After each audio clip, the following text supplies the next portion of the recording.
அண்மை செய்தியை பார்த்து வருகிறோம். சென்னை தரமணியில் உள்ள ராஜீவ்காந்தி சாலையில் கார் தலைக்குப்புற கவிழ்ந்து விபத்து ஏற்பட்டிருக்கிறது. சென்னை தரமணியில் உள்ள ராஜீவ்காந்தி சாலையில் கார் தலைக்குப்புற கவிழ்ந்து விபத்து ஏற்பட்டிருக்கிறது. அண்மை செய்தியாக பார்த்து வருகிறோம். சென்டர் மீடியனில் மோதாமல் இருக்க ஓட்டுநர் பிரேக் போட்டதால் கட்டுப்பாட்டை இழந்த கார் விபத்துக்குள்ளானது. மேலும் இது குறித்தான கூடுதல் விவரங்களோடு இணைகிறார் எமது செய்தியாளர் ராம்குமார். வணக்கம் ராம்குமார், இந்த விபத்து குறித்தான கூடுதல் விவரங்களை பதிவிடலாம்.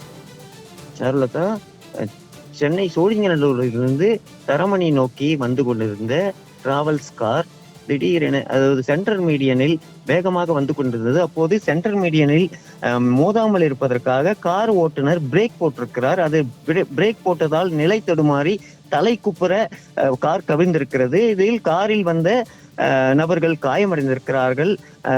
குறிப்பாக அந்த ராஜீவ்காந்தி சாலை என்பது வந்து ஐடி நிறுவனங்களுக்கு அதிக வாகனங்கள் செல்லக்கூடிய பகுதி.